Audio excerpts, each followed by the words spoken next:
What is up, everyone? Welcome to the FA podcast. Happy Football Friday. It's a rainy one now in NPA. It wasn't. It was a good day till now. But what is up, Jimmy? Good to be back. Good to be back. Talking Browns Bills today. UFL Week 10, final regular season week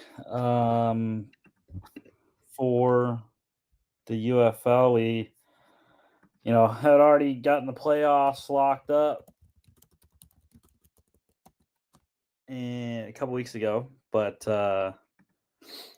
teams got to play out the schedule just like any league. So doesn't matter if you're in or not.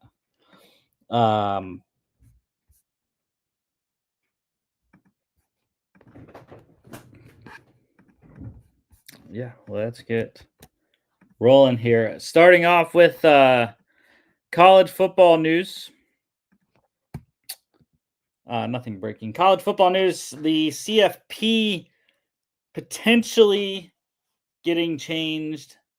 Not this year, obviously. 2026 and beyond. The CFP committee and the conference commissioners have been talking, and a 5+11 model is what is being mostly discussed here. So top 5 highest ranked conference champions, and then your next 11 ranked.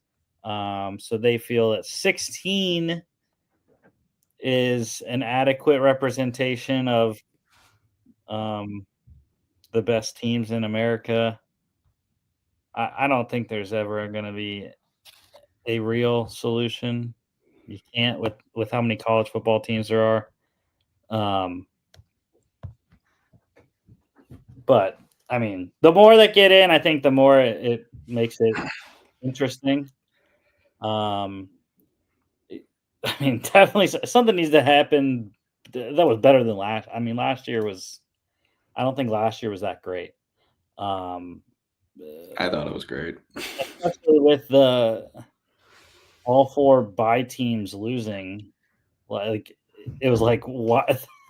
How did these teams get a bye again? Like they all lost. So it really didn't make sense to see all 4 of those guys lose. But yeah, I don't know. Yeah, I think at some point they're just going to expand too far. I think it's a good amount of teams right now. I just think putting too much weight on conference championships is just too much. Well, the biggest thing is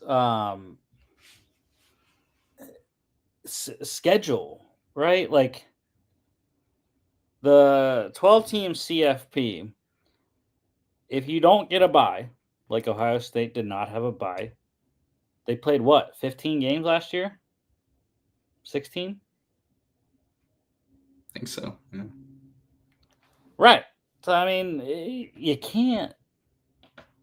And I mean, that has always been the thing with college versus the NFL. It's like, all right, college, you don't play that many. College, you play 12 regular season, and then, you get a bowl game, or, you go to the national championship, and then we started with CFP. Now you got 2 games to get to the national, to play with the semis and the natty, and then expanded even further. Now we got 3 games to play, and now we got 4 games to play if you're in the first round. So it's a lot more games on these college kids to play, and miss school and whatever. But I mean, obviously the schools like it, but 2 big sticking points that are contentious here.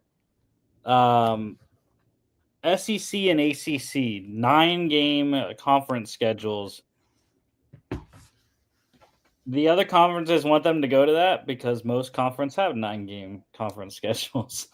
The SEC has been notorious for not expanding to 9 games and keeping 8 so they can play 4 pretty bad teams. Most of the SEC does not have very good non-conference schedules. It has gotten better, I think, recently, though. Another big sticking point, the Big Ten and the SEC, they both want 4 automatic bids apiece. Essentially, they're saying, well, we're the best of the best. And they're kind of not wrong. But at the same time, it's like, you can't do that, man. Like, I don't care. Again, I think it's getting to the point that I mentioned um, when they just changed the seating structure this year for this coming year's playoff, where they're just doing 4 and not the top 4 conference champions. They're doing just, seed them how they're ranked. Top 5 conference champs get in somewhere. Whether that be, 12, 11, 10, 9, 8, that's all 5 of the conference champions are, that's where they're at, whatever. But, and I said, about that just makes more disparity, like that these G6 schools are not going to have an opportunity to get a bye, essentially. They're never going to be ranked that high. Like, when's the last time a non P4 school was ranked in the top 4? I couldn't tell you. There hasn't been that kind of school with a good enough schedule that has been that high. So what I think is going to happen is it's going to be Big Ten SEC is going to fill the top 4, maybe even 6. I don't know. Whatever it was. I don't remember what it was last year. But it's going to be a big disparity on who gets the buys and who doesn't. Obviously, last year, like we talked, it didn't matter. Didn't matter. The first round teams that won in second round too. So I don't know. But yeah, definitely disagree with auto bids for conferences. Leave that to the bowl games, not the CFP. Mm-hmm. All right. UFL news. Just one thing. Talk about the week 9 players of the week. We had Stallions quarterback Jamar Smith was excellent in their close win over Michigan, 300+ passing yards, couple touchdowns. He was very, very good. Defense was Renegades linebacker Donald Payne. He had a pick against Memphis that really turned the tide of that game there. And then special teams, Brahma's running back Jaden Sheridan, a big kick return at the end of the first half. I believe he also had a couple tackles on special teams as well. All right, NFL news. Retirement to talk about here. Patriots center David Andrews has officially retired, released by New England this offseason. And it's kind of funny that happened because on Tuesday there, our guy Colin Schultz, he actually said that he thought it was a retiring move. That's why the Patriots released him. And, a day or two later, that's what came out as a report. So good on Colin. Colin knows his team well. Patriots 2015 undrafted free agent, played his entire career in New England, 15 to 24. 124 career games, 121 of those starts, 12 games in the playoffs, 10 of those starts. 2-time Super Bowl champ, won 51 and 53 with Tom Brady there. So really solid career. I mean, he spanned the 2 most recent generations, essentially, of the Patriots, with Tom Brady versus non-Tom Brady era. So yeah, I mean, it's a hell of a career for an undrafted guy, for sure. Yeah, and it felt kind of inevitable once, Garrett Bradbury was brought into the room. I think the Patriots kind of wanted to move on from David, and I'm guessing they're was a combination of not a lot of interest in team signing him, and probably a combination of David Andrew, not really want to uproot his family just to go somewhere for maybe a year. So, hey, like you mentioned, it's a great career for a UDFA to have 124 games in his career, 2 Super Bowl championships. I don't think he ever made a Pro Bowl, but I think he was always just stellar. I think probably one of the more underrated centers in the NFL. He, just never really got the no Pro Bowls, just never really got the credit he really did deserve. But yeah, great career for him. Retiring when you want to is always a gift for a lot of NFL players, and I'm getting the sense that he was like, okay, if I'm not playing with the Patriots, I don't want to keep going. Yeah, for sure.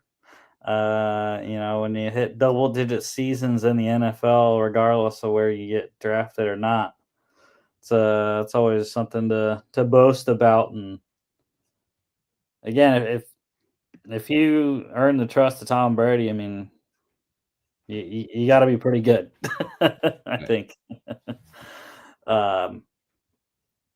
But yeah, congrats, David Andrews. The Vikings, Jimmy, today, extending GM Kwesi Adofo-Mensah, him and head coach Kevin O'Connell both locked up long term now, so they have their alignment for the foreseeable future.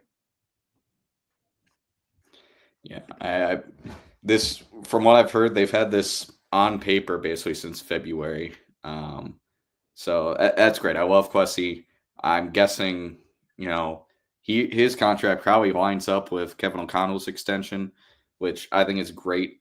I think it's awesome just keeping these two guys around. I love Kevin O'Connell. I love Kwesi. I see the vision of what both these guys are trying to create, and it's exciting. I'm glad they are continuing to give him room to run and room to continue to grow this team. Not excited to naming Grigson the assistant GM, but you can't get it all. Multiple. There's another guy that. There's another one, so at least he's not the only person in Kwesi's ear.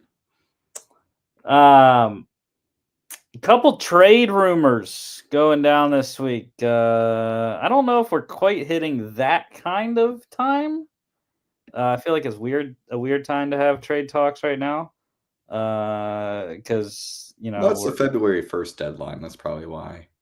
June 1st. Yeah. Oh, June 1st. Yeah, June 1st deadline. Probably a couple teams are wanting to get some contracts moved. What's February 1st? I have no idea. I just completely blanked. I am dead tired. I am moving tomorrow, and I moved like half my stuff today after work to our new house. So, like, I am like dead tired. Like, I'm barely holding on, man. But yeah, no, that's right.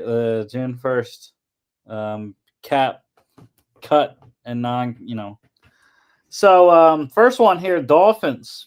Trade talks with the Steelers surrounding tight end Jonnu Smith, potentially reuniting him with his old head coach Arthur Smith in Pittsburgh there. And I would not be opposed to this. I think it would make a ton of sense for Pittsburgh because regardless of Aaron Rodgers or not, the Steelers don't have the quality of depth at receiver that you want. So why not go 12 personnel most of the time as your base set? Have Freiermuth and Smith on the field, combined with DK.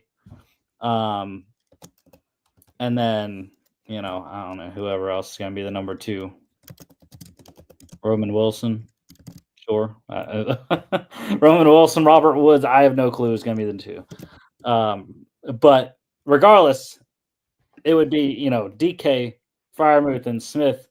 Those would be the top 3 receivers. And then I would probably put Jaylen Warren in that conversation as well. Over, any other receivers. So I think it makes a ton of sense. See what the trade comp would be, but 4.8 million due for Jonnu in 2025, and yeah, I like it. And to boot, even Jimmy, I just got my trade offer accepted in Dynasty. Mm. I traded Jonnu away for Evan Ingram, straight up. Oh, Straight up. straight up? Wow. I was To very a shocked Sean that the guy Payton accepted it. offense? All Yeah, right. I was very shocked that the guy accepted it, but yeah, I'm very happy about it. And what I thought about it too was Aaron Rodgers has never had an elite, like he's never elevated an elite tight end like that. Like it's always been like a receiver. He's always had like Devontae. He always has had Devontae his whole career. So it's always been like, the receivers that get elevated when Aaron Rodgers is around, not really the tight ends. So I was very happy about that trade. Yeah. Nothing else on Jonnu?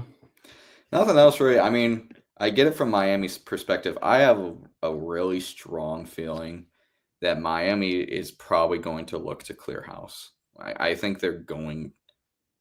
I I think they might go back to tanking. I'm not even kidding. They tanked for Tua. Tua is just injuries or not. He's just not the QB they thought he was going to be. Tyreek is a headache. Jalen Ramsey looks like he's out the door. Like who else is there? That both the trenches are a mess. The depth is horrible. I mean, I really do think Miami is just going to blow it up. And I think trading Jonnu, who at 4.8 million is decently cheap for a starting tight end. I think if you can get good value for him, like a fourth or fifth round pick, you take it. I think Miami, they need to read the writing on the wall. They've hit their ceiling, and the ceiling wasn't high. They just gotta move on. Yeah, I mean, we were talking about the June 1st deadline here for the cap, and Miami is going to probably be the biggest mover here. Like you kind of said, they can save 2.44 million on Jonnu, cutting him pre June 1. Or we'll talk about trade. It's the same, 2.44 million.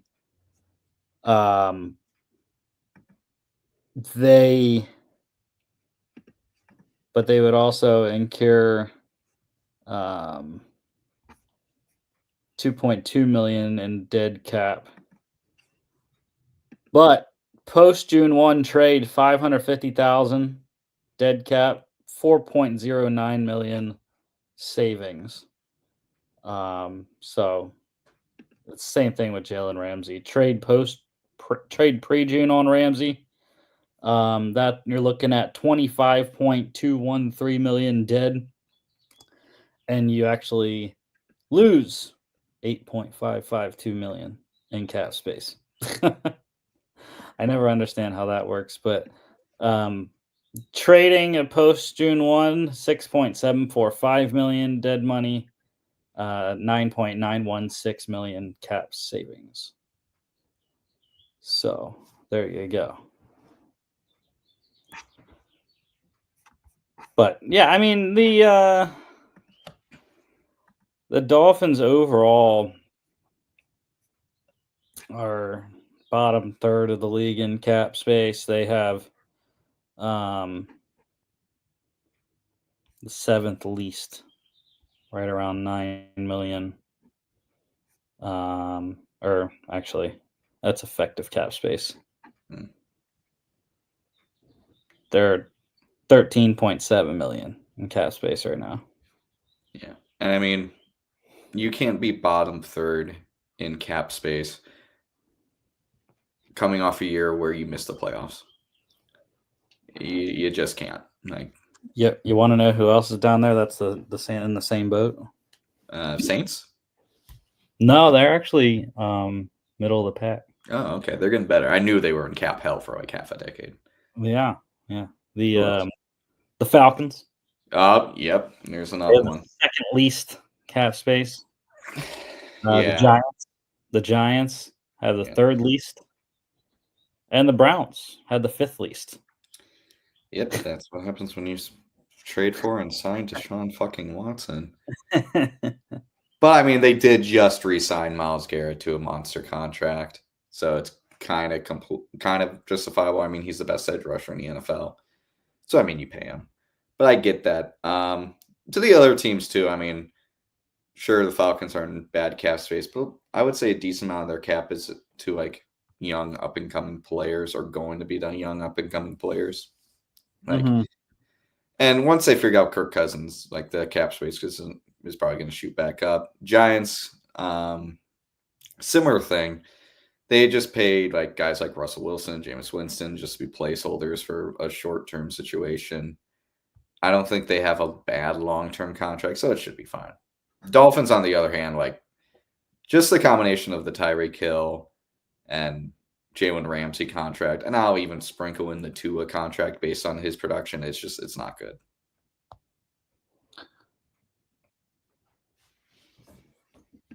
Yeah, I think I still like Tua. There's tough stuff around. I know you do. I'm kind of like the thing. It's not his fault. I will say it's just not his fault. He's not healthy enough to show what he can do. Yeah, the Steelers, though, by the way, for this Jonnu trade potentially, they're good. They have right around 31.9 million in cap space, so they have plenty of money to spend on. Another trade, though, this one is actually happening for sure. We just got to wait for the finalized compensation, and like you said, June 1st. That's what we're waiting on with this deal because of cap implications. So the Eagles are trading defensive end Bryce Huff to the San Francisco 49ers. If I remember correctly, it saves the Eagles around 9 million in cap space this year. 49ers take on the entirety of or no, they're splitting it, I think. Niners taking on, I think, 7.25 million of his cap number this year. But yeah, good on Howie to get something out of a contract that has never worked. I still thought that Bryce was gonna eventually do something once he got healthy, but he just never did anything. He never got into the lineup, and it made sense for Philly as well because the younger guys that they were putting in the lineup were producing. So, again, makes sense to get something out of nothing essentially. I mean, they paid for a draft pick essentially. That's what they did. Mm-hmm. Yeah, I don't get it on the 49ers end. I mean, they're already not in a great monetary situation, and Oh no, they're good. they're good. I knew they're gonna have that new Brock Purdy extension kicking pretty Number soon. 2 this year. Yeah, this year. Right now, they're fantastic. They got to roll. They got to try to roll a lot of this over. Because of that, like you said, but 51.3 million right now in cap space, second most. And I'm ironic you brought up 51. Isn't Bryce Huff's contract 3-year, $51 million? I think so. Yeah, so they're on the hook for 3 years at about, what is that? Well, there's only 2 years left. Yeah, but I mean, that's still a lot of money for a guy that I think is okay. Maybe he will really shine matched up with Bosa, but I don't know. I'm a little concerned on it on the 49ers side.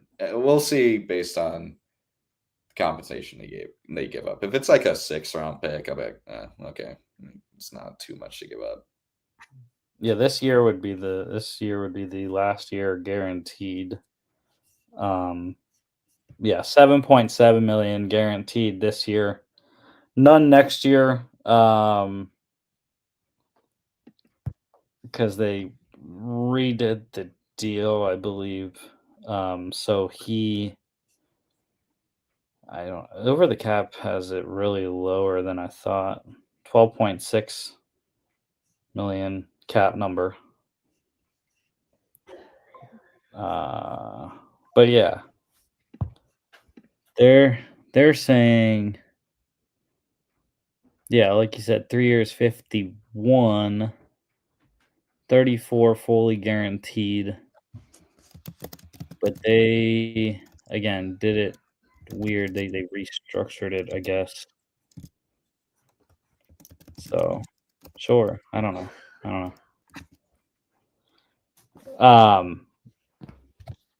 Anyways.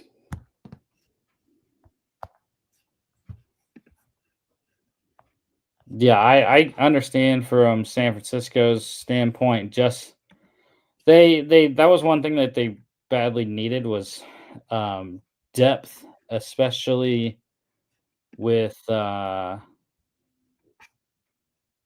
Drake Jackson, I believe, got injured, right? I think so. So, they drafted Mikel, and it's not a lot behind him. Yetur Gross-Matos, and really, it's not anything else. I mean, Bryce Huff. What's funny is our lads already has Bryce Huff on the 49ers. Like they already put him on there without the trade even being official yet. But yeah, Robert Beal, my boy Robert Beal, go Dogs, 23 fifth rounder, needs to get a little bit more in there. Definitely thin though for San Francisco.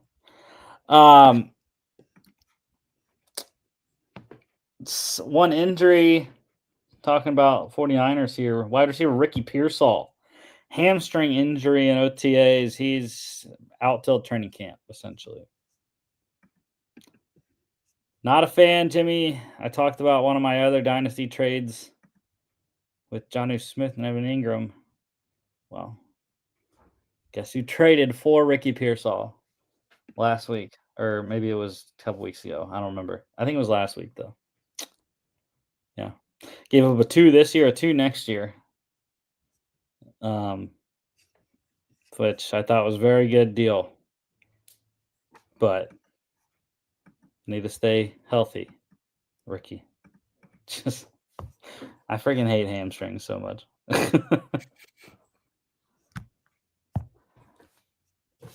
Extension to talk about the Falcons. They signed restricted free agents center Ryan Newsel to a 2-year, $9.5 million deal, $6.25 million guaranteed. There, pretty solid deal for Newsel. Guy that came in as an undrafted guy, 2021, has been with the Falcons his entire career so far, 43 games. I don't believe he started until this year. Had been a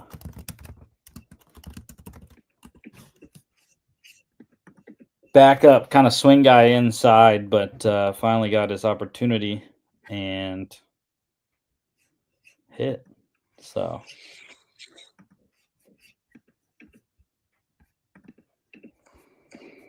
yeah, 8 games started this year, 8 games started last year, 4 in 2023, but played all 17 in each of the last 2 years. So we'll see. Now he's the guy this year. He'll be starting all 17, hopefully, for Atlanta. They want to get continuity with Michael Penix. This is the 49ers, more 49ers talk here. They swapped punters today or this week, releasing punter Mitch Wishnowsky and signing Jets punter Thomas Morstead to a 1-year deal. Thomas Morstead, year 17 loading. Yeah, Robert Sala is just getting his guys, apparently. I got Thomas Morstead. He got Chaz Surratt, and he's getting Bryce Huff, all former Jets, from his time in New York there. So, yeah, I don't know. I guess he has a decent ear there with John Lynch. And Kyle Shanahan, I guess, lets him do it. Mm-hmm. And one other signing, the Rams. They signed Vikings offensive tackle David Quessenberry to a 1-year deal. So made sense for me on LA. I did not like their depth that much on the O-line. So yeah, I think it's perfectly fine. Anything on your Viking there? He's a good backup. I think he was. We got him from the Rams, so I think he's just going back, right? This is a homecoming. The only place I remember the Quessenberry playing was Tennessee. Let me double check. I'm almost certain. No. Texans 6th rounder in 2013, Titans Oh, right, it 18, was 21, Buffalo. Bills in 22, Vikings 23, 24, Rams. Yeah. Yep. All right.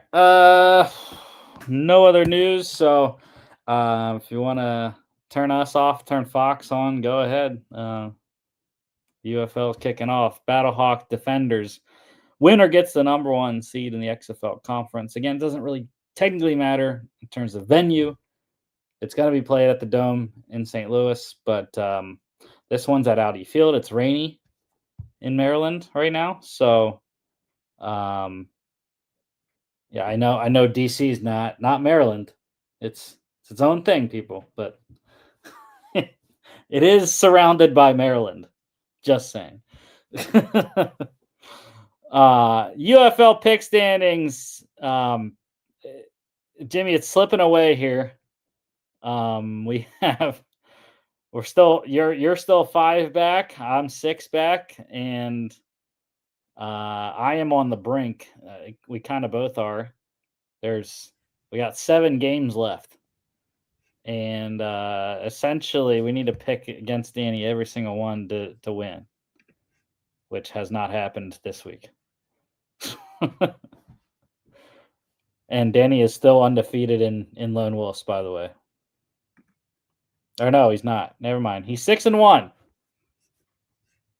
That's wild. Christian, keep hitting the Lone Wolves, bud. You'll get one eventually. 0-6 this year. But we're still in the fight, technically. Morale is not high on the UFL pick standings for Jimmy and I.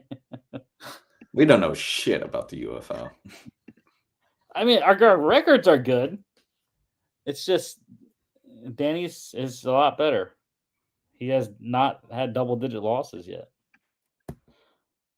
Starting off tonight, this is one we need. We need St. Louis tonight. Battlehawks at the Defenders. Unfortunately, I will not be rooting for St. Louis. I have to root for my team.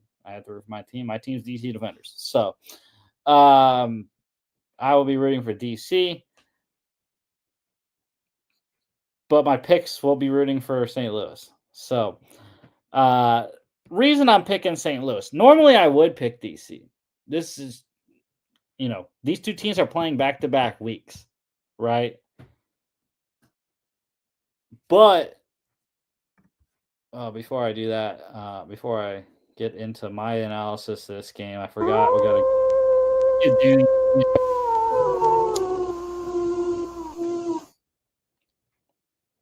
But yeah, I just think DC's sitting a ton of guys. Jordan Ta'amu's not playing. Mike DeLello's going to play the whole game at quarterback. They're sitting a ton of guys. The rest of the offensive skill positions and on defense as well.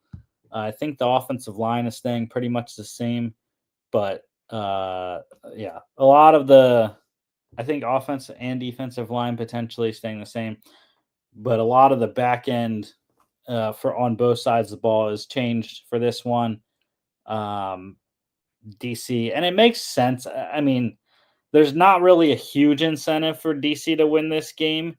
Uh, what does the number 1 seed do for you when you're already going on the road? Technically, you would be the home team in air quotes, and you would get the home facility, the home locker room, and whatnot, and the choice to either kick or receive the opening kick there. I agree with Shannon Harris, though. It doesn't make sense that's not enough incentive to potentially risk your starting guys injury. So St. Louis, on the other hand, they are playing most of their guys. I think it'll probably be a similar scenario to last week, where they did play all their starters in the first half.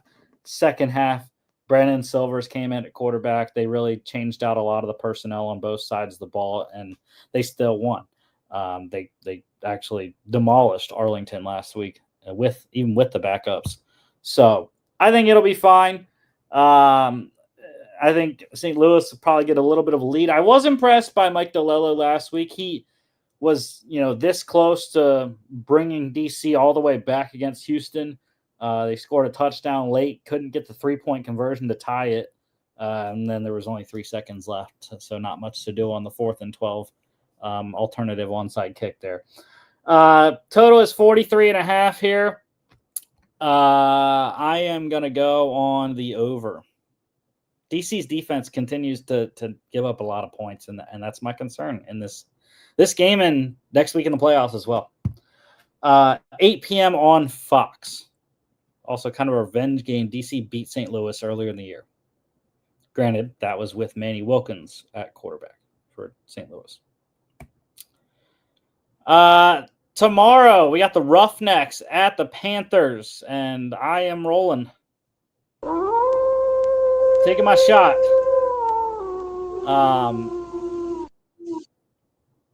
Yeah. I don't know. I like Houston. This is a similar scenario. Panthers are in the USFL Conference Championship game next week. They know they're going to Birmingham. It was even solidified last week when they lost to Birmingham. Birmingham locked up the number 1 seed in the conference. So really zero stuff to play for. What is concerning, though, I think for Michigan is I would have liked to see Bryce Perkins get a little bit of run in this game, because they're going to go into the playoffs next week with Bryce Perkins having not played for 3 weeks with his injury that he's dealing with. I think he is healthy enough to play in this game. So I would have liked to see him just get, a little bit of work, kind of like a preseason game, just get him in for a series, get him in for, a quarter or whatever. I think just to get a tune-up before they go play the playoffs and the 3-time reigning champions, Birmingham Stallions, in their place. But Danny Etling was a factor in why I'm picking Houston. Another factor is that Houston is really just playing good football right now. Jarrett Garantano, or I keep doing that. Jalen McClendon. I keep getting those 2 guys mixed up. Jalen McClendon has played very good the last couple of weeks, and there's a lot of incentive for Houston, right? You want to go out on a good note. You don't want to have a losing record. So I think CJ Johnson's going to get these boys up for this game tomorrow. And yeah, you got to go out 500. You don't want a losing record on your resume there. So to get to 5-5, I think is a big deal for Houston. And I really like how this team has been playing as of late. 41.5 is the total here. I'm going to lean on the under. I know unders have not been very good really since week 3, but I don't know. I'm going to go with the under. 3 p.m. on ESPN. Doubleheader on Sunday. Renegades at the Brahmas. We are all on Arlington, and kind of like Houston, you want to go out on a high note. Not the season that Coach Stoops thought they were going to have. Not the season I thought they were going to have. I had them as my UFL champion, winning the XFL conference. It was, I thought their defense had a lot of great players, and they've had really solid defensive performance. They just laid some eggs this season on offense. And Luis Perez has really not been as good as we thought he was. I think they haven't been able to run the ball effectively either. But yeah, I like the Renegades to get this thing done. San Antonio has nothing to play for. They already have locked up the number 1 pick in the 2025 UFL draft. And I mean, I don't know. San Antonio is just bad, man. They're terrible. I had to check the depth chart here. Who is starting at quarterback? Oh, it's your boy again. Kellen Mond. Is it the certified? It's the one more certified Kellen Mond moment to end the season. I am stoked. I might watch. Yeah. Yeah, man. It's that's so bad. Yeah. Total on this one's also 41.5. I'm gonna go with the over. Once again, I have said this many times this season. San Antonio is the worst defense in the UFL in terms of points allowed, yards. Yeah, they're just bad. DC was getting close. They started to catch them on the points, but the yards is still horrendous. I still think it's around 350 yards per game or something like that. 12 p.m. ABC. And the final game of the UFL regular season, Stallions at the Showboats. It's a third quarterback in 3 weeks for Memphis. Jim Turner told us that's what he was going to do, and that's what he did. EJ Perry, or Troy Williams, 2 weeks ago. Last week, it was EJ Perry. This week, it's Dresser Win. So good news for Dresser Win, though. You can't get much worse than how EJ Perry played last week. So they can only go up from here on offense. It's going to be a tough test. Birmingham is playing their people. Now, Coach Holtz did say that Jamar Smith was going to start and play a lot, but he does want to get Andrew Peasley into the game. So we should be seeing Andrew Peasley in this game, former quarterback at Wyoming. He should be playing to end this game at some point. So watch for that. Total's 38.5. I'm going to go with the over. I don't know why. It's the lowest of the weekend. 3 p.m. on Fox to end the UFL regular season. Browns and Bills recap, off-season recap here, starting with Cleveland. Losses. They let go a lot of guys and let a lot of guys walk in free agency. Quarterback Jameis Winston went to the Giants. They traded quarterback Dorian Thompson-Robinson to the Eagles. Quarterback Bailey Zappi went to the Chiefs. Running back Nick Chubb, Naeem Hines, Deontay Foreman, John Kelly, all free agents. It's a whole running back room right there. Wide receiver Elijah Moore went to the Bills. Wide receiver James Prochet to the Titans. Tight ends Jordan Akins and Jeff Swaim are free agents, as is offensive tackle Jedrick Wills. Offensive tackle Jermaine Ifedi. Offensive tackle Hakeem Adeniji went to the Cowboys. Offensive tackle James Hudson went to the Giants. Center Nick Harris is a free agent. D-tackle Maurice Hurst is a free agent. Edge rusher James Houston is a free agent, as is safety Rodney McLeod. Long snapper Charlie Hewlett went to the Eagles. Any very sad losses for Cleveland? I mean, obviously Nick Chubb.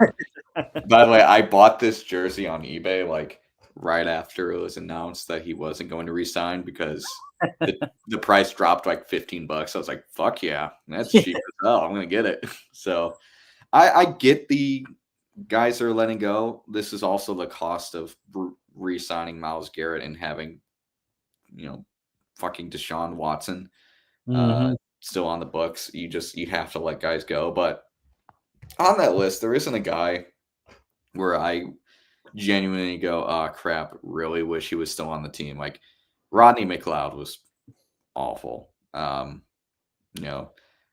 there's a reason like half the guys that were let go are legitimately still free agents. Like there's a reason for that. They weren't really good. So other than Nick Chubb, there really isn't a loss that really hits home. I guess Jameis Winston for the memes, but that's about it. Yeah, I agree. Jedrick Wills had declined as well. I think that's probably I would say the most effective name on there. Other than like you said, famous Jameis there. Deontay Foreman though, I mean he's been a good back. But yeah, not a lot of tears shed for most of those guys. And they really didn't add a ton, but like you said, it's because they can't. They don't have the money right now, anyways. Quarterback Joe Flacco, they got from the Colts, traded for quarterback Kenny Pickett in the DTR trade. Re-signed running back Jerome Ford. Wide receiver DeAndre Carter comes in from Chicago. Got wide receiver Deontay Johnson from the Ravens, technically.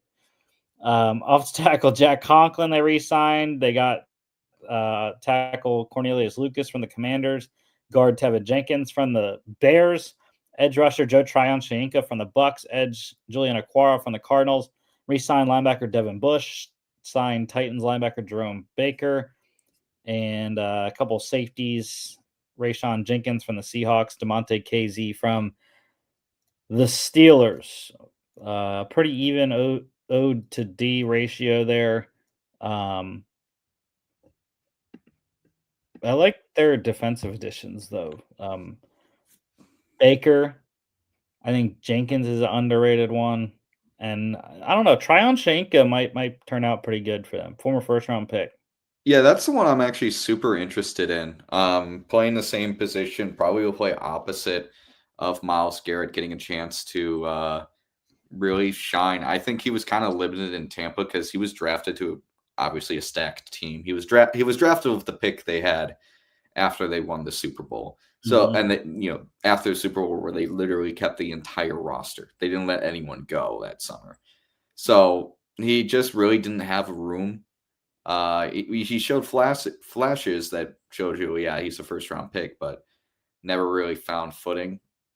I also like I like, I'm a huge trench guy. I love getting Joe Tryon and Julian Okaru. You know me and my great pronunciation. But I also like bringing back Conklin, Cornelius Lucas, Trayvon Jenkins. I mean, I think that's really good depth to have up front. I think any team, you need the depth. I like bringing back Bush with Baker. I think that's a really good tandem.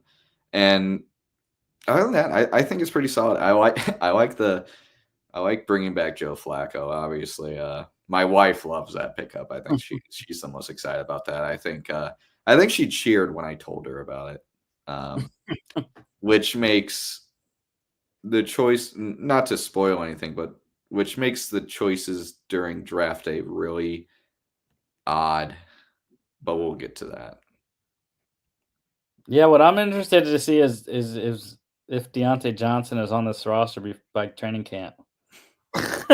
You're gonna force Really make it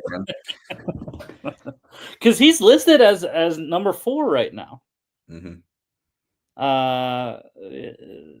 They really don't have a ton behind the top guys. There's a lot of question marks, even with the top guys, I think. But yeah, most of their signings though in free agency on our lads depth chart are backups. Actually, Joe Tryon actually is a backup on our lads. They have Isaiah McGuire as the starter opposite Garrett. Oh, yeah. 23 fourth rounder out of Mizzou. Jerome Baker also listed as a backup to Jordan Hicks.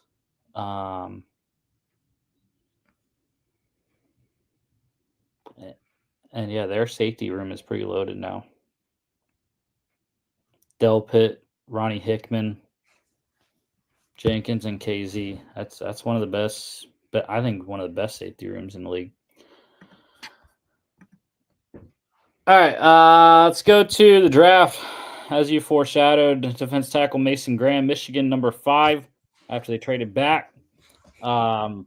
Second round, 2 picks, linebacker Carson Schlesinger, UCLA, 33rd. Running back Quinshon Judkins, Ohio State, 36th. 2/3, tight end Harold Fannin Jr., Bowling Green, 67th. Quarterback Dylan Gabriel, Oregon, 94th. Fourth round, running back Dylan Sampson, Tennessee, 126th. Fifth round, quarterback Shador Sanders, Colorado, 144th. No sixth, no sevenths. Go ahead, Jimmy, before I do my thing with this draft. This is a tale of two halves of a draft for me. I thought the trade down was strange. I thought they should have stuck and picked Abdul Carter. I was a big advocate of that. I know you're more of an advocate for Travis Hunter. So that one was strange to me. That was really weird. I think getting a first round pick next year does make sense. Well, at least at first it did, and I will get into that. I like the other.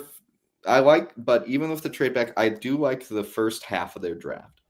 I think Mason Graham is very solid. I think he's the best D tackle in the draft. Getting him at 5th is good value. This team needed defensive tackles. Mason Graham can be that for long term. Carson Schlesinger, I know a lot of people thought he was overdrafted. I don't think so. I think he's very solid. I think he's a good athlete. I think at 33, it's very reasonable. We saw him late to even mid-second round, so first pick of the second round is not a reach in my opinion. I think it's a good pick. I like Quinshon Judkins at 36. I had a feeling the Browns would go with an Ohio State running back. A little bit of me was surprised they picked Judkins over Henderson. I thought Henderson just had more two-way game. Judkins is more of a pure running back than like a pass and run running back. And then Harold Fanning in the third round, I thought was really solid. First half of the draft, I love. Second half of the draft, I really don't get. I really don't get at all. I don't like Dylan Gabriel. I don't think he's a third round talent either. I think he was overdrafted. I don't think he really has too much of a future. Dylan Sampson, that's the one I can kind of wrap my head around. They let go of 4 running backs in the offseason. They only retain Jerome Ford, getting both Judkins and Sampson, I think is fine. I've talked myself into Dylan Sampson, although I thought it was just strange. I thought they maybe needed more defensive depth, maybe in the defensive backfield. And then the final pick, I get it. This has been talked to death about Shador Sanders. And I think getting him in the 5th round is decent value. I think getting him after drafting Dylan Gabriel and then signing Joe Flacco and trading for Kenny Pickett is really strange. I think it's really strange. And I mentioned trading and getting Jacksonville's first round pick last year. I thought it made sense because I thought they were trying to stack the odds into getting a quarterback next year in the very beginning of the first round, whether it's, Arch Manning or who's the Penn State from Drew Aller. I thought, they're stacking their hand for next year. They're going to ride this out with Flacco and Pickett.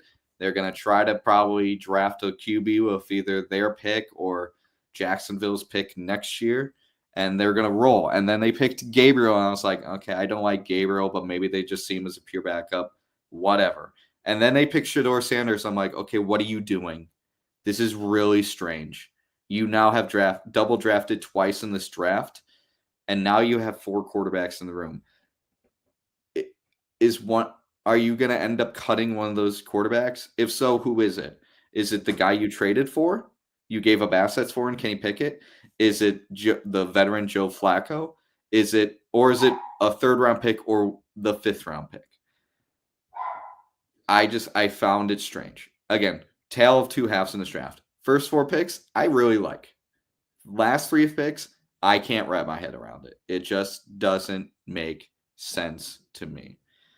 If they were, I don't know, let's say they would have drafted, who would have been available in 94? I'm going to look at the draft just to wrap my head around this and kind of make a little more sense. Like, we talked about how we didn't really like their wide receiver depth right now. Like, if they went ahead and drafted Ty Felton at 94, or if they had drafted, Shamir DK went. Junior DK, about to say, pick 103. Yeah. Or another wide receiver, Arian Smith, any of the guys, Jalen Lane, and then took Shador in the 5th, or Jalen Royals, 133. If they had drafted one of those wide receivers at the Gabriel spot, took Sampson 126, and take Shador's 144, I am not complaining about this draft one bit. I'm giving him an A-.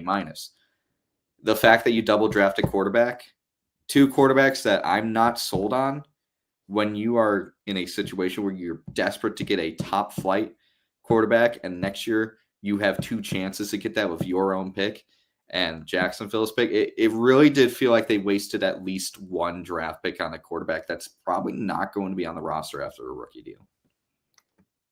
Yeah, no, I agree. I mean, you look at it, Cleveland has 9 picks currently. That's without compensatory,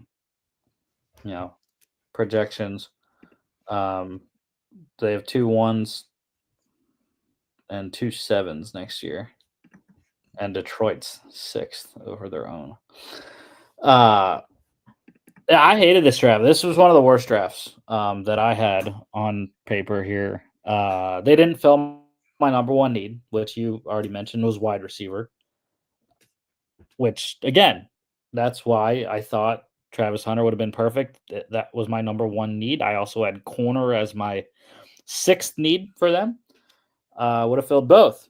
They did double dip at my 2nd need, which was running back. Like we said, 4 running backs out. Retained Jerome Ford. They still had Pierre Strong on the roster as well. So filling it out with 2 rookies that I think are complementary. Quinshon Judkins is going to be your power hitter inside. Dylan Sampson's going to be more of your speed outside and receiving back. Home run hitter as well. He had some long touchdown runs for Tennessee. Fannin, I like. He's going to get some good coaching from David Njoku there, and I had tight end 2 on my needs list, number 5 for me, but they didn't fill number 3 or 4 for me. Edge was number 3. We just talked about it. They got Tryon Shanka and Aquara. Cool. But where is the future of this team at edge? Other than Isaiah McGuire, who's going into year 3 as a 4th rounder. Alex Wright going into year 5 or year 4 as a 3rd rounder in 22. I'm still not sold on the edge. Like, they don't have, in my opinion, a bona fide difference maker opposite of Myles Garrett. Maybe they're hoping that happens inside with Mason Graham. I don't know. Which I didn't even have interior D-line on my needs. But then tackle. Tackle was another one where I was like, what are we doing? I don't trust DeJuan Jones. They re-signed Jack Conklin, but I don't really know if he really had anywhere else to go. And while they did get Cornelius Lucas in free agency, there is literally no other player. I'm okay. I like Julian Pearl. He was a pretty solid undrafted guy at Illinois, but I know some teams liked him inside more. But if one of the top, if Jones, Conklin, or Lucas goes down, they have no one else. So I thought it was a mistake to not draft a tackle, if at the very least to just have someone in the system of higher quality than what they have backup wise now. And yeah, corner they didn't fill either. And of course the quarterbacks. I'll talk about the quarterbacks last, but I don't know who had Dylan Gabriel going in the third round. I really don't. I mean, it was what I do like from Dylan Gabriel. Super smart, super accurate. It's the physical limitations for me. I hate hating on a short quarterback because you and I are short, Jimmy. Whoa! Don't wrap me into this. Whoa! But when I saw Dylan Gabriel on the field in Mobile, I was like, "Oh my goodness!" Like that kid, he is small, like really small. Oh yeah, I've seen training like OTA video of the Browns. Like he looks like a high schooler when he's like playing with these pros. Well, Like he really looks small. it was funny too because I think he was on the same team as Taylor Elgersma, the Canadian quarterback. Mhm. And Elgers was sitting there at 6'5", 240 or whatever he is. And Gabriel's down there at 5'10-ish, 5'10-ish, like 190. It was wild. And then again, even going away from stature, I mean, he just doesn't have the arm. He doesn't have that lively, big time arm that you want from a potential starting quarterback. So I like Gabriel for what he did at Oregon, but I don't that was way higher than I had him, and most people had him. Look, the Shedeur Sanders thing is the Shedeur Sanders thing. I didn't think he was the greatest. He had a lot of issues with his game, but he's similar to Gabriel in the fact that he's uber accurate. He's more athletic, I think, than people give him credit for. And on the other hand of Gabriel, he does have the arm. He does have a bigger arm. Now, not a cannon per se. I know people were concerned about Shedeur Sanders' arm, but I would probably put Sanders over Gabriel just from what I saw in college, and physical wise. Mm-hmm. But what I didn't like about the Shedeur Sanders thing, although it was a good value in the 5th round, they gave up their last 2 picks to go up and get him. Like, they could have had 1 or 2 more selections in this draft in the 6th or 7th round, but they traded both of those to go get Shedeur Sanders. So I didn't like that. I didn't like trading up for your second quarterback of the draft. And again, with only filling one of my top 4 needs, I didn't see it. I didn't see the vision with Cleveland, and it makes sense. We've seen it done before, double drafting quarterbacks. It has worked out for teams before, i.e. Washington, with RG3 and Kirk Cousins. But when you don't have the space on the roster, you don't have the space on the roster.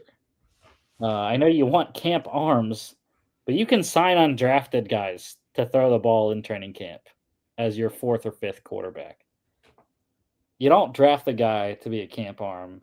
You don't draft the guy, especially at the quarterback position, and think that he's not going to be on your active roster as a rookie. Especially, I don't know, 5th round up, I think is something. 6th and 7th are kind of throwaway picks sometimes, where you're looking for traits, but they're going to end up trading one. Cleveland is playing the praying game, where you don't want guys to get injured, but you're like doing a little wink that crossing the fingers behind the back.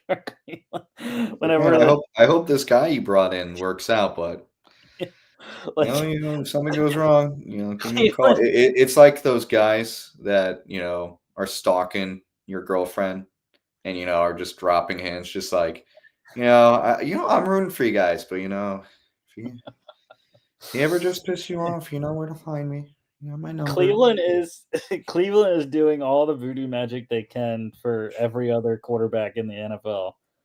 hoping that one gets hurt so their quarterbacks will have higher trade value for someone. Yeah. And what I hate it is that I think it's going to be Kenny Pickett, unfortunately. Like, I mean, my man can't catch a break. He got traded twice in 2 years, and now he's potentially the odd man out and getting traded again. Twice in the same year. And again, Cleveland gave up assets for him. Like they gave up. I have to find the trade just so I can say I know it was a correct. top DTR and Pickett, and then a 5th round pick. Comp. Yeah, they gave up DTR and a 5th. Like, do they think they're going to get a 5th back? I don't. Again, I don't get it. I don't get it. Yeah. By the way, update on the UFL game. It is absolutely dropping in DC right now. So they are in a weather delay.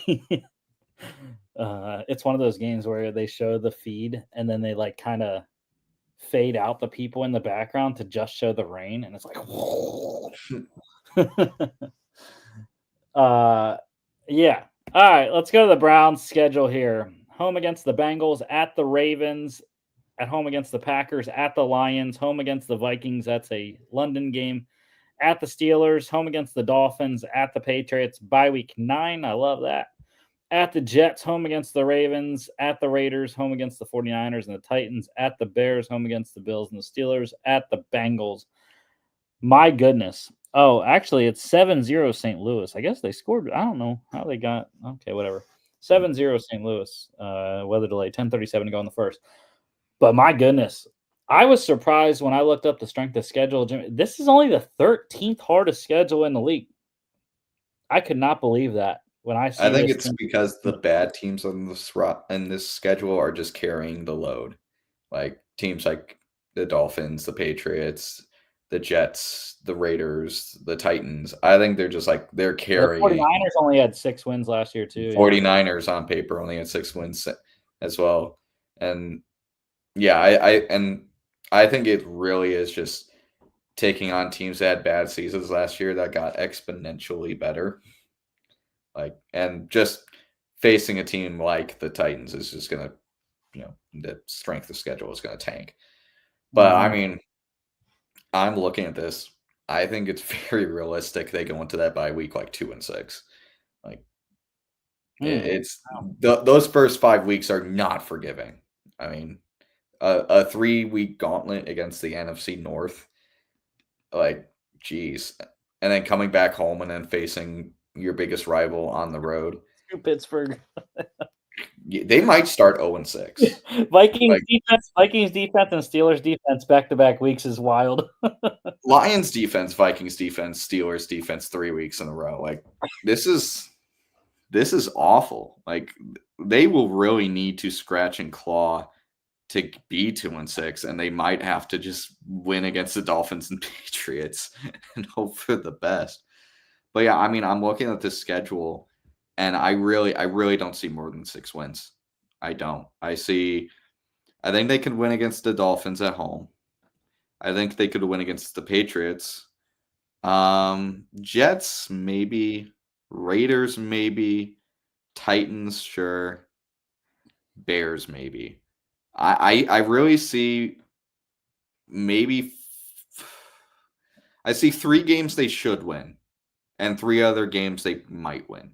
I think the games they should win are like, I'll say Patriots, Titans, I'll say Jets. I was about to say Raiders, but I'll say Jets. I think the Raiders are just a little bit better. And then the teams the games they should, in my opinion, win are Dolphins, Raiders, Bears, although that's on the road. That might be difficult. But I think this team's peak is like 6-11. I think we're realistically looking at another like 3-14, 4-13 Browns season. Well, luckily we aren't picking records yet. Not yet. Dude, I'll tell you, I have a hard time being confident in any single game on the Cleveland Browns 2025 schedule. I'll tell you why, because like you said, the first 8 weeks is just wild. And the road games specifically at the Ravens, at the Lions. And the worst thing I think about that London game is they're going on the road. They're sandwiching the London game between 2 road games Oh, yeah. against the Lions and the Steelers. Um, it would even be worse if it was the Steelers before London and then the Lions after. That would be, oh my goodness, getting beat up with that smash mouth AFC North and then going to London and then coming back and you're the high flying Lions. But even at the Patriots, Patriots are a sleeper this year for a lot of people. I'm on that boat as well. Um, so I wouldn't be shocked. The Jets, sure. You know me, I'm not a Justin Fields person, but again, it's a road game. MetLife's not that easy to play in. Like it gets pretty loud there. And then again, another one where they have a chance to win, but it's all the way in Vegas. It's a long trip. The Titans is probably the one that I am the most confident in, but I'm still not even that confident because the Titans got better. What I will say though is RIP Cam Ward, week 14. Uh, I do not trust Dan Moore Jr. against Myles Garrett. Garrett already knows how to beat him. He faced him for seasons in the Steelers there. And then the Bears on the road again. So, and then the end is wild. Bills, Steelers, Bengals. It's just rough. But yeah, I don't know. I could see this being very difficult schedule, and if Kevin Stefanski makes it out of all 18 games 17 games this year, I mean he's a certified wizard. He's he is a damn wizard if he survives this 17 game schedule. Because I don't see it. I think the Browns are going to be very bad. Jim Schwartz can keep that defense together and keep them competitive. I just don't see it offensively. I don't know where the passing game comes from in terms of wide receivers. I don't trust the protection up front. And there's a lot of question marks in the running game. Jerome Ford was re-signed. He's the starter currently. I don't think he was that effective. Maybe the rookies give you something, Judkins and Sampson. But again, the line is aging, and I don't see it this year for Cleveland. I'm gonna be very bad on it, very harsh on them when we do pick records. I am too. By the way, Jimmy, what are we giving this draft here? I can give my grade first. I'm going to split my grade into 2 halves and then give a final grade. I think the first half of this draft is a solid, I'm going to call it borderline B plus A minus. I like the first 4 picks. I do. Second half, easy F. So cumulative grade, I'll give it a C minus, but damn, are you bordering on D plus? Oh yeah, I'm going D, bro. I'm going straight D. It's just the double quarterback. You can't do that when you need other things. Mm-hmm. And you can't do that with the expectation of being bad this coming season and the draft class next year. Yeah, when you already have a second first in the bank, like you said. Yeah, this is one of those. This is going to be one of those classic write it out seasons. You don't do that with 2 quarterbacks, especially Shedeur Sanders. Like again, we've talked about Shedeur endlessly. This is not a guy you bring in just to be like, oh yeah, we'll get a first round QB next year. That's media is going to eat you alive for that. How many weeks till the bags come out? Week 7 against the Dolphins. Because after week 3, they don't play in Cleveland until week 7. So even if they're like 0-3 or 0-2 by the game against the Packers, they're not going to break them out. But I mean, what I want to see is a bag in London. Ooh, I think we're gonna see. I'll say that we're gonna see the first Browns fans bag sighting in Detroit in week 4 because that's a very, very close drive for Browns fans. They're gonna get pummeled. They're gonna lose. By that point, they're gonna lose by 20 after losing by 15 to the Packers, after losing by 20 to the Ravens, after losing 17 to the Bengals. So I think the first sighting of a garbage fan in a garbage bag is going to be week 4. Brown bag, yeah. Brown bag, garbage, brown bag, lunch bag. Week 4, first home appearance. I'll say first mass appearance is going to be week 7 against the Dolphins. Which, by the way, they're going to have 0 wins at both times anyway. So yeah. By the way, I'm going to be sweating hard as fuck if in week 5 when they're 0-4 and I'm like, Jesus, please don't let them have the first win against the fucking Vikings. I'm going to kill myself on TV if they do that. Not really. I'm joking, everyone. Please cut that out. Cut that out. Shador's going to play in London. Honestly, I would not be surprised. I would not be surprised if by the time we get to week 8, the Browns have had 3 different starting quarterbacks. What are they? I'm not even gonna do that. They're literally just gonna say. I'm not gonna do that. I'm not gonna do that. I'm not gonna do that to Joe Flacco. What I had in my mind. Joe Goto, my guy. What I was saying. I was gonna say what.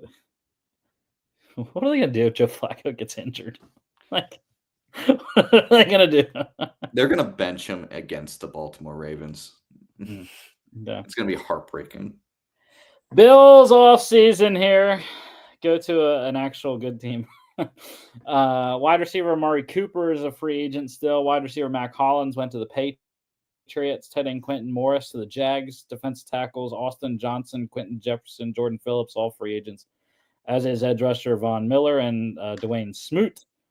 Corner Russell Douglas is still a free agent. They traded corner Kyrie Elam to the Cowboys, and punter Sam Martin went to the Panthers.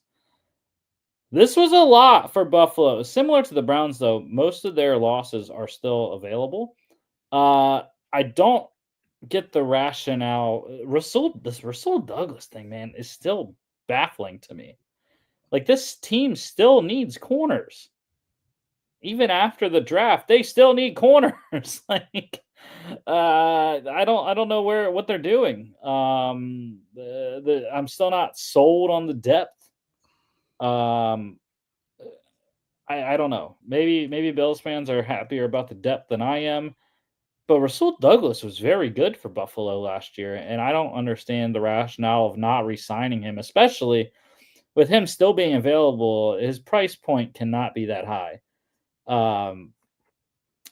The Von Miller thing, I heard there was still interest, I guess, in him coming back to Buffalo. Again, though, he's still available, so I don't understand. And even Amari Cooper, I know he wasn't that good in Buffalo, but it makes sense to bring him back, I think, just competition-wise. I don't know. Those are the ones for me, though, in terms of losses. Mm-hmm. Maybe they're holding off again, kind of the post June 1st signings. I think there's something in terms of, compensation and stuff, and monetary things. They may be looking at I could see Quentin Jefferson and Jordan Phillips and Russell Douglas coming back. I really don't think that's out of the picture. I'd be surprised if one of those guys isn't back on a vet minimum or something. Yeah, the D tackles kind of made sense for me though because they drafted 2. They signed Ogunjobi. They have Daquan Jones and Ed Oliver, and they drafted Dwayne Carter last year in the 3rd round as well. Mm-hmm.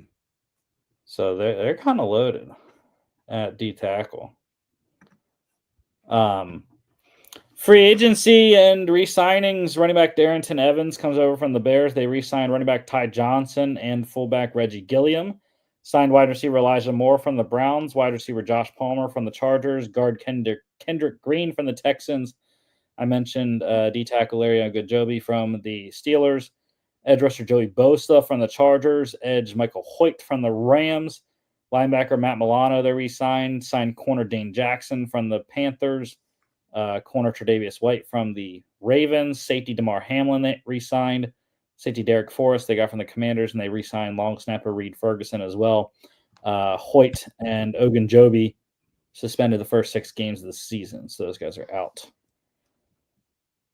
But yeah, I mean, I liked it. I wish they would have done more on offense. But the defensive additions are very solid. I mean, I loved Ogunjobi in Pittsburgh. Again, I'm not sold on the corners, man. Tre'Davious White's slowed down a lot. He's had injuries. Dane Jackson, I don't think is that great. And we'll see if Bosa can stay on the field. If he can, I mean, that's a ridiculous pickup for Buffalo. Yeah.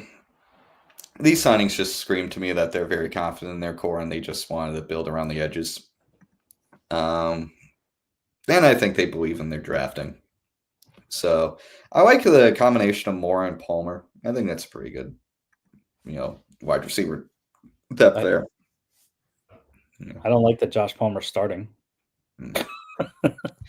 Yeah, but is it like a starting thing or more like rotational starter thing?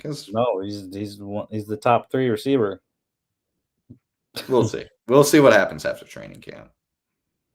I mean, I really don't know who you put there. Is it Elijah Moore? Is it Josh Palmer? Is it Curtis Samuel? Or 7th rounder Caden Prather? Who knows? All right. Let's go to the draft. Corner Maxwell Hairston from Kentucky, 30th overall. Defense tackle TJ Sanders, South Carolina, 41st in the second. 3rd round, they went edge rusher Landon Jackson, Arkansas, 72nd. 4th round, defense tackle Deion Walker, Kentucky, 109th. 2/5, corner Jordan Hancock, Ohio State, 170th. Tight end Jackson Halls, Georgia Tech, 173rd. 2/6, corner Dorian Strong, Virginia Tech, 177. Offensive tackle Chase Lunt, UConn, 206. And 7th, wide receiver Caden Prather, Maryland, 240th, like I mentioned. I loved Buffalo's draft. Absolutely. They were the opposite of Cleveland. They were one of my best drafts on my board. 3 corners was fantastic. That was my number 1 need. They hit it hard. And I know I just said that I'm still not confident in the corner room because I'm not. These guys are rookies. The veterans that they signed are the guys I'm really not confident in. White and Jackson. But I do like Maxwell Hairston, fastest guy at the combine this year. I don't know a ton about Hancock. You probably know more watching Ohio State more than I do. Pure athlete. Not much of like a ball hawk corner. He's a tackler, isn't he? Right? He's a tackler, and he's a physical guy. Like he almost, I say this too often, but he almost has the build of a safety, but he plays corner. Yeah. Pretty sure I thought he played safety at Ohio State. Too. I think he kind of was like all over the place. Mm-hmm. I think when Latham Ransom wasn't like on the field, I think he took some like safety reps. Mm-hmm. But then the Dorian Strong in the 6th round is ridiculous. I thought he should have been the 3rd round pick. Yeah, I had no idea how he got to the 6th round. I wasn't a fan of the D tackles. TJ Sanders, okay. Deion Walker's trash. I'm telling you right now. Absolutely trash. Watched him at the Senior Bowl. He left the Senior Bowl early, like a lot of guys did. I didn't get it, though. There was not one single play I saw Deion Walker wow me the entire week in Mobile. And I think it's because he just gets all the hype because of his size. He's 6'8", 6'9". And I really think it hurts him as D tackle. He can't get low enough. He gets bodied, by the regular sized offensive lineman at 6'4", 6'2" through 6'4", and they just get under him easily. So I don't really, I didn't like that fourth rounder. I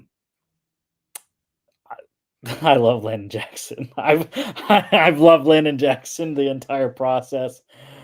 Height, weight, specimen 6'6", I think 240. So he's a little light or whatever he is. But he's lanky and he's got a good speed rush. I think he can add some weight and get a little bit more power, and he'll turn into something special in Buffalo.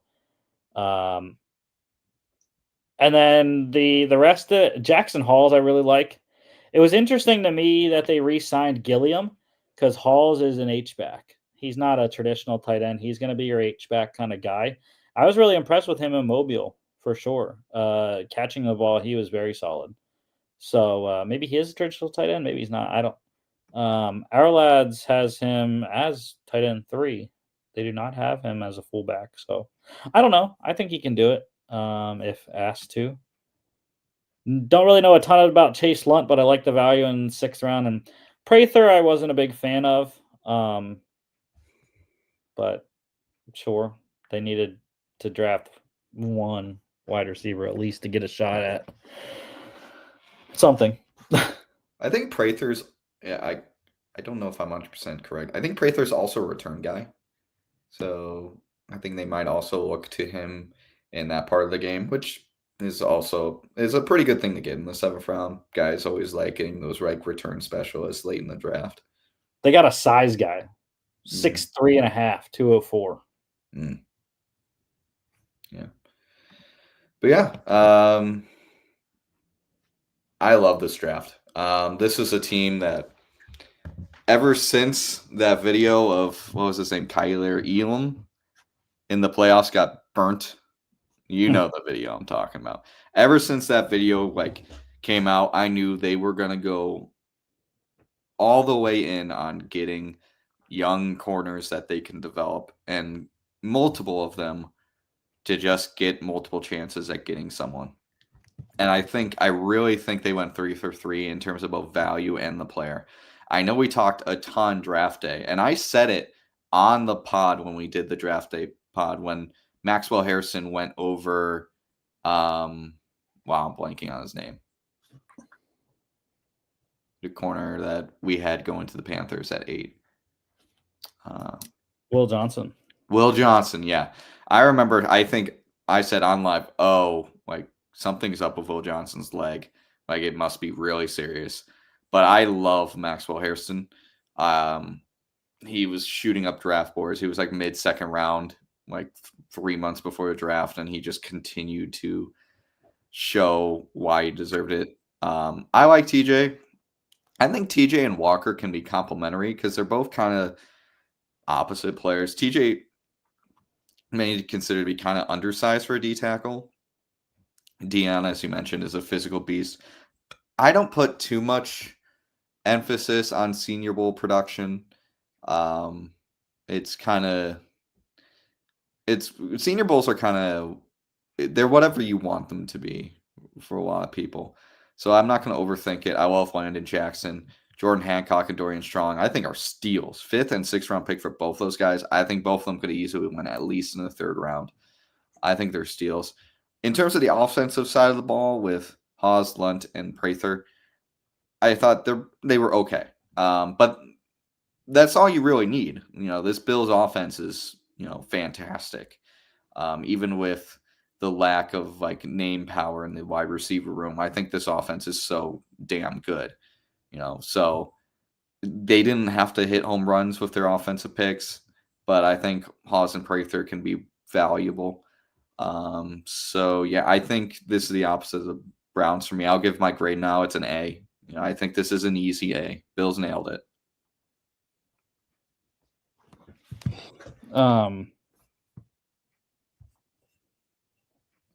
Yeah, I agree. They didn't address one of my needs. I had 6 needs for the Bills. The only one they didn't address, interior O-line depth. Sure. But that's okay. Not a big deal.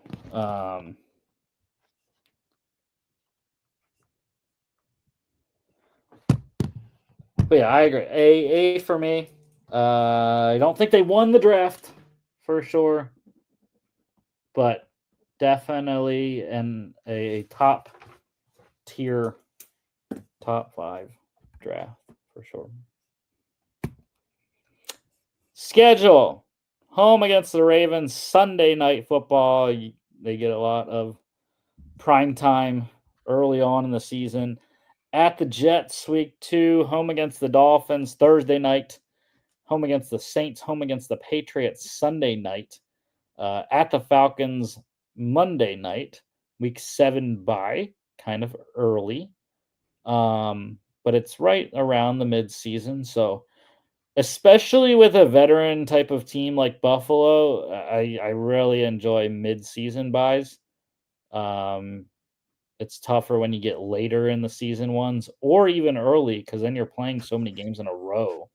Either way, at the Panthers, week 8, home against the Chiefs, at the Dolphins, home against the Bucks, at the Texans Thursday night, at the Steelers, home against the Bengals, at the Patriots, at the Browns, home against the Eagles and the Jets to end it. Yeah. It's a tale of 2 halves for the Bills here. For the first 6 at home, and then they end with 4 of the last 7 on the road, and you can even include 5 of the last 8 or whatever you want to do, but that 4 out of 5 on the road is tough. Yeah, they really got to take advantage of weeks 2 through 8. I mean, I think they probably should sweep that part of the schedule. Like, I think they should beat up the Jets, Dolphins, Saints, Patriots, Falcons, and Panthers. I think they should beat them all up. Like, they should be, they should be 6-1 going up. Is that right? Yeah, 6-1 going up against the Chiefs in week 9. Like, they really don't have an excuse. Sure, they're going to be on national television, but they're a good team. They've been a good team for a while. They've been on national television forever. So I don't think it's going to be a big deal. Back half of the schedule, I'm not overly concerned for the road games because half of them against pretty dog shit teams. Like week 10 Dolphins, I think they're bad. Week 15 Patriots, week 16 Browns. Like, those are not good teams. They should be fine. And then obviously Eagles at home week 17. That's going to be a really big one at the end of the year. But I think this team should probably have the division locked up by week 16 and are playing for playoff position at that point. So yeah, I mean, I think this team needs a hot start. That schedule gives them the benefit of that. They got some mushy teams at front. They do have a lot of road games, in the back half of their schedule, but half of them are against really bad teams. Like, you should beat up those teams on the road.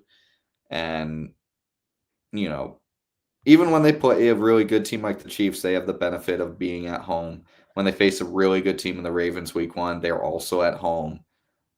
They don't, and the Eagles again also at home. So the really tough teams that they're facing throughout the season, they really do have the benefit of home field advantage. So no excuse to not reach 11 wins, probably even more, in my opinion. No, yeah, I think it's very doable. I agree. Like you said, get the wins in, bank them early. Potentially going into Kansas City 7-0. They beat Baltimore week 1. But even the back half, like, I don't really see a ton of teams that are going to give them issues. Obviously, the toughest teams are going to be the Bucks, the Texans, maybe if their offensive line is working this year, with all the changes they made. In Pittsburgh is a difficult one. I watched that game against Buffalo years ago, Steelers almost beat the Bills with Duck Hodges at quarterback in Pittsburgh because of their defense. The Bengals, obviously, and the Eagles. The wild cards, I think, are in division. Dolphins, Patriots, Jets, all wild cards. We don't know what we're going to get from really any of those three teams.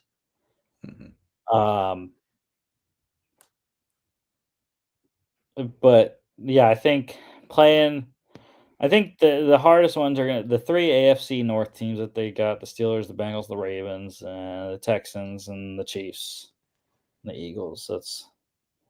And the Ravens. So there's 6 games in my mind on the schedule for Buffalo that will,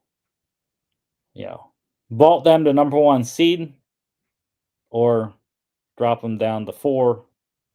And if we get a surprise in any of the other 3 teams in the division, maybe even 5 through 7. Yeah. But the benefit of those 6 teams you mentioned, 4 of them are at home. And this team is so good at home. Like, I feel like that Week 17 game against the Eagles, it's going to be cold. I know the Eagles play in Philly, but man, that will be a fun one. That's a primed for Saquon 200-yard snow game. Ooh, that could be fun. Just like the playoffs. And the thing is, too, their last 4 weeks, by the time you get to Week 15, 3 of your 4 final, opponents are probably openly going to be tanking. Like, Patriots, I don't think they're going to be tanking because they don't need a quarterback, but they'll be like, okay, like, we're not good. We're just playing for keeps at this point. Browns will be opening and tanking, and I'll never believe in the Jets until they're good. And even when they're good, they're not going to be good for long. That's how the Jets work.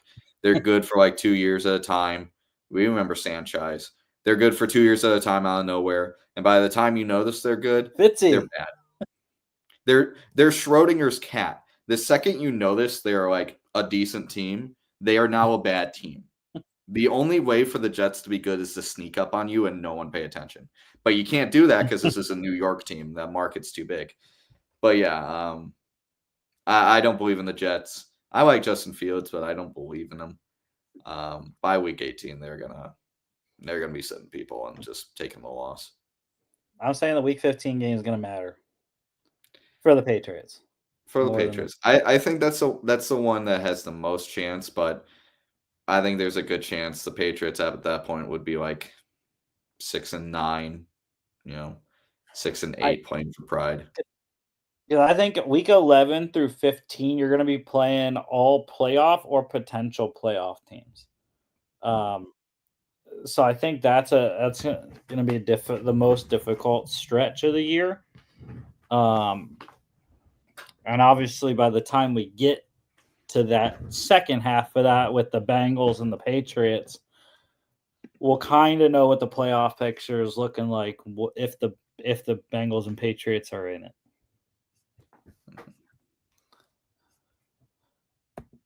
Alrighty, that is the show. UFL playoffs next week. We're still in a rain delay. Look like guys are getting on the field though and warming up, so we'll see. Hopefully, we get this game going here in DC. And next week we'll get to all your UFL game previews. The XFL Conference Championship game against St. Louis Battlehawks and DC Defenders, and the USFL Conference Championship game, Michigan Panthers versus Birmingham Stallions. And, of course, we'll continue our off-season recaps here. Jets and the Lions next week. We got the Raiders and blanking on who the other one is that we got on Monday. Raiders and the Commanders on Monday. So that should be a good one as well. It's always interesting. These teams are so entwined when we've been doing these. I don't know how they are, but it happens every time. Don't forget to follow us on all our social media at FAA Podcast, Instagram and X, FAA_bets on X as well. FAApodcast.com's website. Check us out here on YouTube, Facebook, X, Instagram, as well as Spotify, Apple Podcasts, iHeartRadio, and TikTok at FAA.podcast. And we'll see you all back on Monday. It's one of my birthday weekends, so make sure you celebrate Rusty this weekend. Will do. I'll celebrate it.